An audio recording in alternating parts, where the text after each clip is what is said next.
Hola, ¿qué tal mis queridos estudiantes? Bueno, siguiendo con la historia de la música, en el día de hoy vamos a hablar de tres temas importantes como son el Renacimiento, el Barroco y el Clasicismo. Entrando en materia, eh, les podemos decir que el Renacimiento, después de la Edad Media, el Renacimiento se da un tren muy importante para volver a descubrir las culturas de Grecia, Roma. Se dio el movimiento humanismo que consistía en basarse en el hombre como centro del mundo y en juzgar sus vidas, obras de arte, etcétera.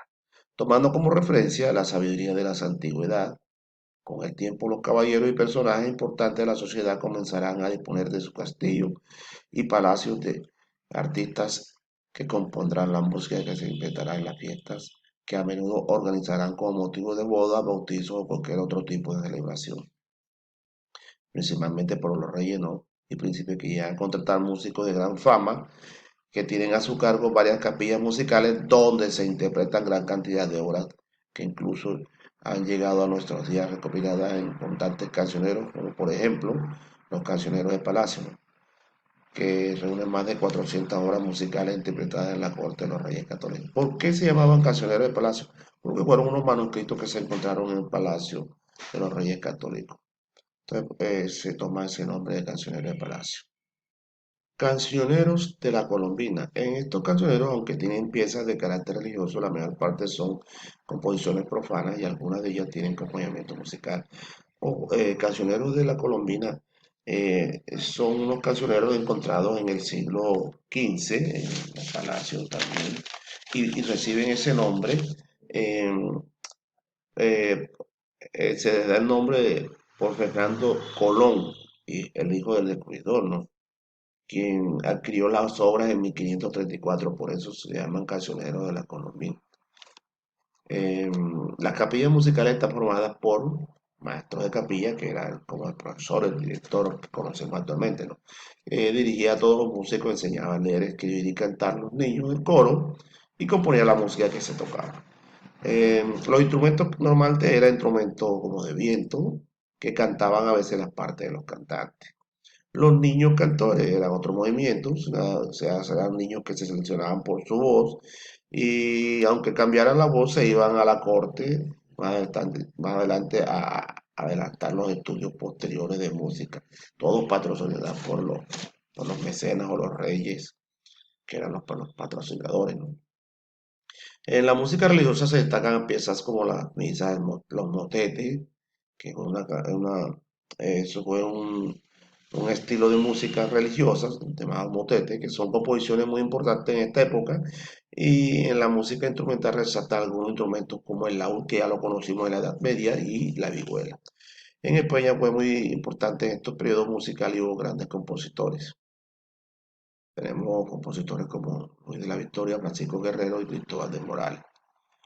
Las danzas cortesanas.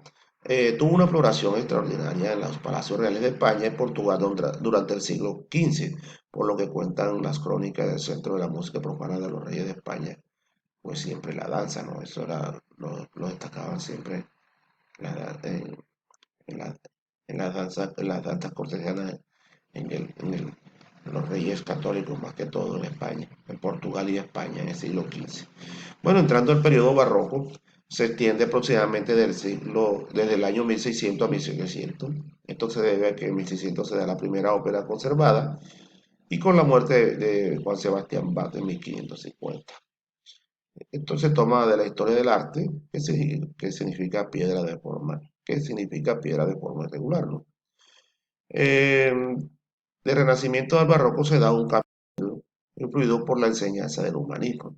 Los compositores estaban al servicio de los grandes mecenas, que eran los pudientes, la gente rica, los reyes y los aristócratas, a cuyos deseos se sometían para desarrollar sus actividades. Estos eran los que patrocinaban, mejor dicho, a los grandes músicos. Estas tres figuras, los reyes, los aristócratas y la iglesia.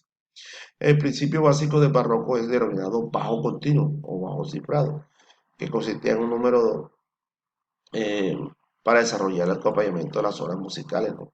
Se da el virtuosismo tanto en los cantantes de la ópera como en los instrumentos. Y la música barroca se puso por de mal gusto por su complicación. El instrumento que acompañaba en todas las composiciones es el clavicémbalo, cuya diferencia con el piano es la forma de atacar las cuerdas, ¿no? Siendo esta pinzada en vez de percutida como el piano. Se desarrolla la ópera, un género que se desarrolla continuamente durante este periodo y se da el fenómeno de los castrati para la interpretación de las óperas. Los principales compositores son Juan Sebastián Bach, Antonio Vivaldi y Joseph Haydn. Cabe resaltar eh, que Juan Sebastián se considera el padre del barroco, ¿no? Por tanto, las composiciones realizadas por interceder en la creación de la base armónica, fue el que hizo gran avance.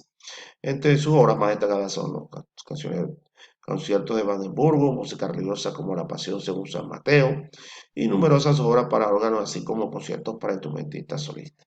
Antonio Vivaldi pasó mucha parte de su vida como profesor de violín, una de las obras más conocida o destacada de las cuatro estaciones, esa que la escuchamos en todas las propagandas. Pam, pam, pam, pararán, irirum, tum, tum, tirurum, pirurum, pararam, pam, pam, pam, pam, pam, pim, pararam, pam, pim, pam, pim, pararam, pam, pam. Esas son las cuatro estaciones.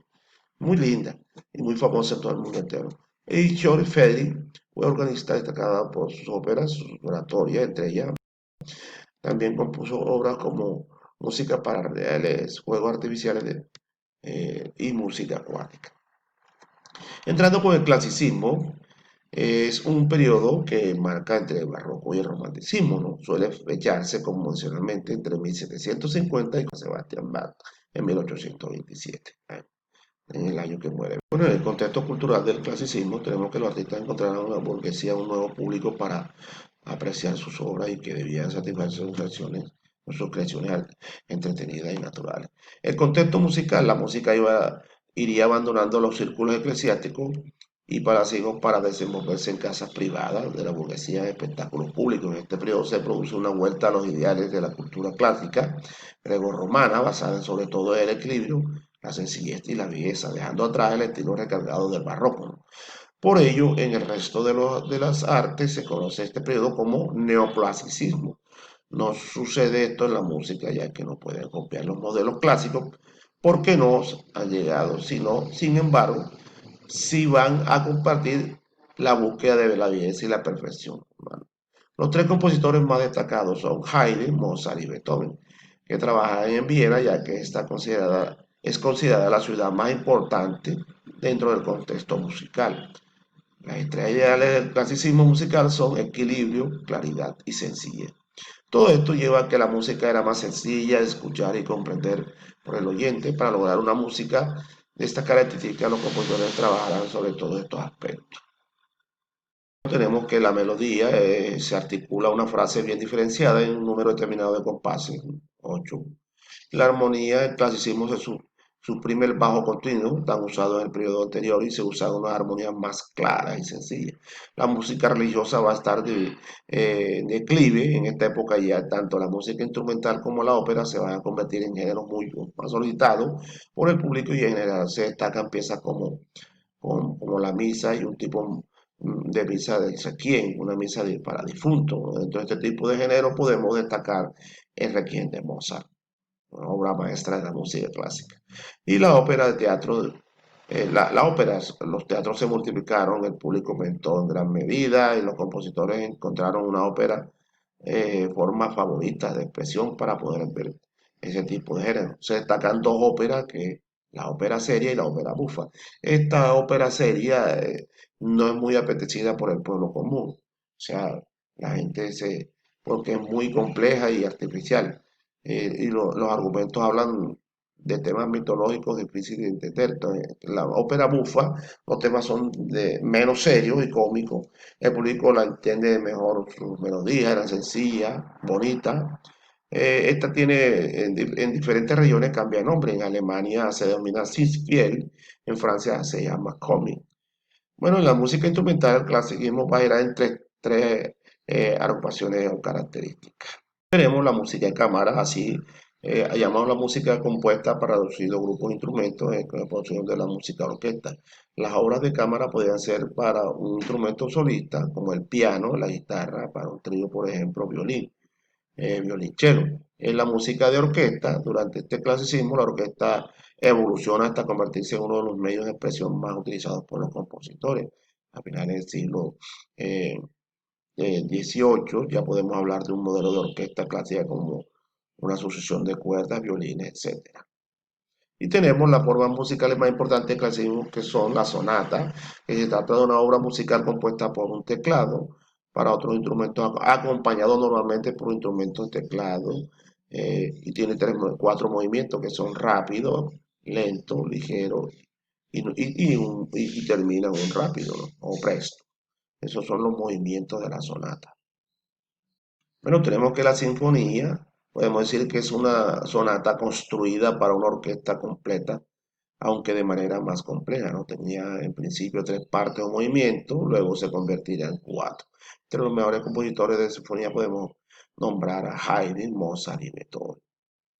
Eh, Aquí está el número de obras que compusieron estos grandes compositores de la historia, basada en alternancia entre instrumentos solistas y toda la orquesta, ¿no?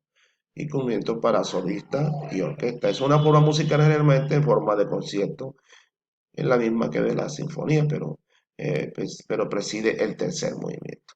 Bueno, mi querido estudiante, esto ha sido todo por el día de hoy sobre la historia de la música, ¿no? Esto es una manera más reducida, haciendo como un resumen de los tres temas importantes que teníamos el día de hoy, como el Renacimiento, el Barroco y el Clasicismo. Ya queda de parte de cada joven seguir explorando, investigando sobre estos grandes movimientos. Bueno, nos vemos en la próxima con otro tema de la historia de la música.